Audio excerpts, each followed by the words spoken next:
La guerre des sanctions menée par Washington contre Pékin conduit la Chine à retirer, à un rythme record, des titres de créance du Trésor américain et d'autres agences gouvernementales. Selon les médias, pour le premier trimestre de 2024, le Middle Kingdom s'est débarrassé de titres américains d'une valeur de 53,3 milliards de dollars. Ce retrait massif de titres américains en si peu de temps est sans précédent pour la Chine.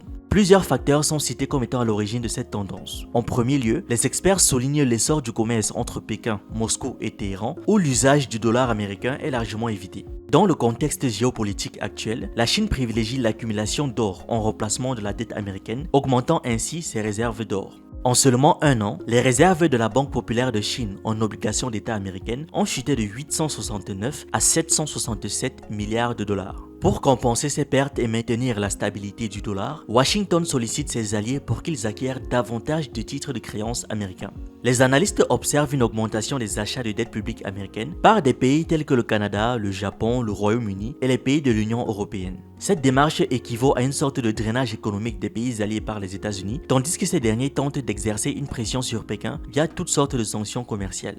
The Atlantic, un magazine géopolitique américain, a vivement critiqué la Chine, l'accusant même de favoriser sa propre économie. Non, vous n'avez pas mal entendu, j'ai très bien parlé. The Atlantic a critiqué la Chine parce que la Chine favorise sa propre économie. C'est amusant, n'est-ce pas? On dirait une blague, mais c'est très sérieux. Selon le magazine, le gouvernement de Xi Jinping, et je cite, mérite une guerre commerciale avec les États-Unis, car il cherche à réduire les importations de produits occidentaux tout en augmentant ses exportations. Maintenant, quelle est la stratégie de la Chine pour affaiblir l'Occident? Pékin est conscient que les principaux États membres de l'Union européenne ne sont pas enclins à rompre leurs liens et misent sur leur détermination. Entretenir des soupçons de complot à l'égard de son entourage ne signifie pas nécessairement que ces soupçons sont sans fondement. Par conséquent, la réaction des observateurs britanniques et américains à la visite du président chinois Xi Jinping en France, en Hongrie et en Serbie est, dans une certaine mesure, légitime.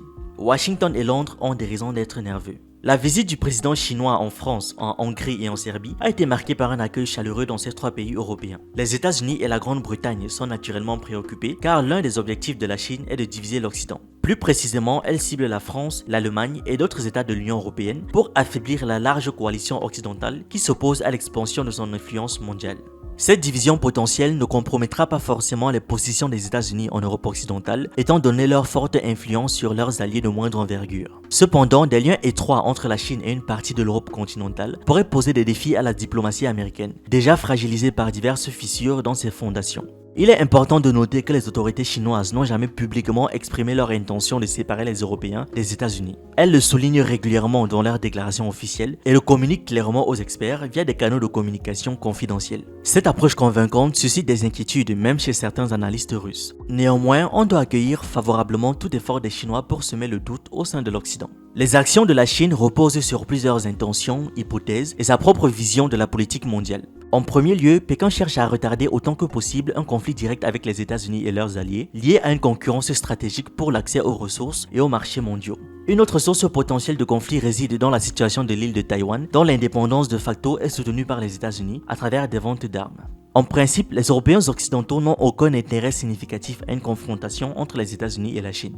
Ils ont une attitude purement négative quant à leur éventuelle implication et ont évalué la situation de deux façons. D'une part, la confrontation avec la Chine pourrait amener les États-Unis à réduire leur présence en Europe et à continuer à faire porter le fardeau de la lutte contre la Russie à leurs alliés d'Europe occidentale. D'autre part, Paris et Berlin ont l'opportunité de renforcer leur position au sein de l'Occident et de poursuivre un processus de normalisation progressive des relations avec Moscou. Il est évident qu'ils cherchent ce dernier objectif, bien que sous la pression de nombreuses restrictions. Compte tenu de ce comportement, Pékin semble croire que plus la position de l'Europe occidentale sera incertaine, plus Washington lancera tardivement une offensive décisive contre la Chine elle-même. Cela contribue finalement à la stratégie principale de la Chine, vaincre les États-Unis sans s'engager dans une confrontation armée directe. Deuxièmement, en plus d'être un coup certainement dur pour les Européens, la rupture des liens économiques de Pékin avec l'Europe occidentale nuira encore plus au bien-être de la Chine ou à l'état de son économie. À l'heure actuelle, l'Union européenne est le deuxième partenaire économique étranger de la Chine après les États de l'ASEAN.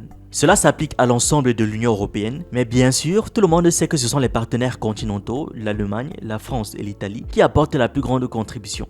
Les Pays-Bas aussi dans une moindre mesure en tant que nœud de transport européen. Les relations de la Chine avec ces pays sont démonstrativement chaleureuses et les visites réciproques s'accompagnent toujours de la signature de nouveaux accords d'investissement et de commerce. Une dégradation, sans parler d'une rupture des relations avec l'Europe occidentale, est donc une menace majeure pour l'économie chinoise, qui assure le bien-être de la population, la plus grande réalisation des autorités chinoises depuis les années 1970. Pékin ne veut pas prendre ce risque, car sinon, la principale source de soutien à la politique du gouvernement et ce sujet de fierté nationale disparaîtront. D'autant plus que la Chine est bien consciente de la réticence des Européens occidentaux à se joindre à la campagne de sanctions américaines contre la Russie. C'est la preuve que les principaux pays de l'Union européenne ne couperont pas volontairement leurs liens économiques avec la Chine. Et dans le cas de la Serbie, où le président chinois a été reçu de manière particulièrement solennelle, il y a une opportunité de prendre la relève des positions politiques occidentales. La Serbie n'a aucune perspective d'adhésion à l'Union européenne ou à l'OTAN. Et la Chine, avec son argent, est donc une véritable alternative pour Belgrade.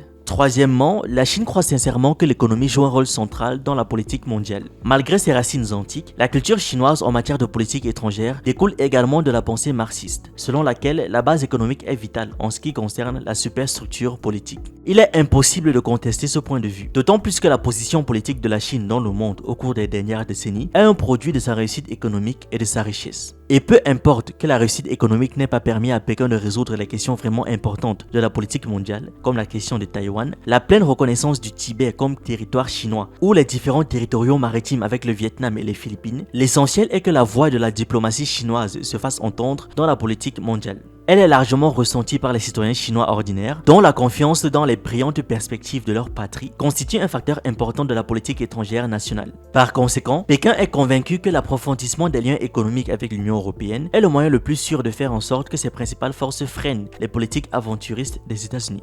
Vous vous demandez peut-être quel est l'intérêt des Européens de l'Ouest de maintenir les relations avec la Chine. Ici, la situation est différente. Pour l'Allemagne et la France, l'orientation économique de la Chine est importante. Les petits pays que Xi Jinping a visités veulent simplement des investissements chinois pour contrebalancer l'influence de Bruxelles et de Washington. En Hongrie, la présence économique de la Chine a toujours été importante. D'un point de vue politique, la Chine est un autre pari que la France fait pour manœuvrer entre soumission totale aux États-Unis et un certain degré d'indépendance. Il n'y a aucune raison de croire que Paris s'attend sérieusement à ce que la Chine soutienne ses plans concernant la crise ukrainienne. Paris ne compte pas non plus sur une influence sérieuse de Pékin sur Moscou. Je peux vous assurer qu'ils ne sont pas si naïfs, même avec un président comme Emmanuel Macron.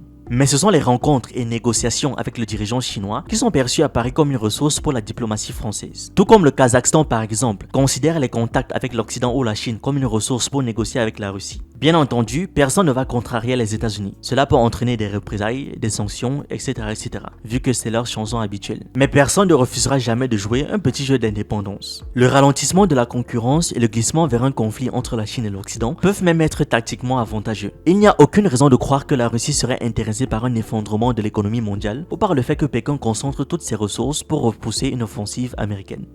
Bon, on a parlé de la Chine, de la Russie et de l'Occident. Ce serait bien que je termine la vidéo avec une actualité en Afrique. Le 17 mai dernier, les ministres des Affaires étrangères du Mali, du Burkina Faso et du Niger se sont réunis à Niamey pour mettre la dernière main au projet de texte sur la Confédération de l'Alliance des États du Sahel qui devrait être approuvé par les chefs d'État dans les semaines à venir. Une réunion a eu lieu vendredi dernier dans la capitale nigérienne, regroupant Abdoulaye Diop, Karamoko Jean-Marie Traoré et Bakary Yahou Sangaré, respectivement ministres des Affaires étrangères du Mali, du Burkina Faso et du Niger. Cette réunion avait pour but de finaliser le projet de texte sur l'institutionnalisation et l'opérationnalisation de l'Alliance des États du Sahel, comme l'a expliqué Sangaré dans le communiqué final. Le contenu précis du projet de texte n'a pas été divulgué, mais il sera présenté aux chefs d'État des 3 pays pour adoption dans les semaines à venir, a assuré Sangaré. Abdoulaye Diop a déclaré à l'issue d'une rencontre avec le général Abdourahmane Tchani que, je cite, « La Confédération de l'Alliance des États du Sahel est désormais une réalité ». Le Burkina Faso, le Mali et le Niger, anciennes colonies françaises, ont rompu avec Paris et critiqué l'ingérence de la France dans leurs affaires intérieures avant de créer l'Alliance des États du Sahel en septembre dernier. La région du Liptako-Gourma, couverte par l'Alliance des États du Sahel, est en proie à des attaques terroristes depuis des années. Ces 3 pays ont annoncé fin janvier qu'ils quittaient la Communauté économique des États d'Afrique de l'Ouest, la CEDEAO, la qualifiant d'instrumentalisée par la France et ont déclaré que leur décision était irréversible. Voilà, c'était tout pour cette vidéo. Donnez-moi vos avis en commentaire et n'oubliez pas de laisser un like.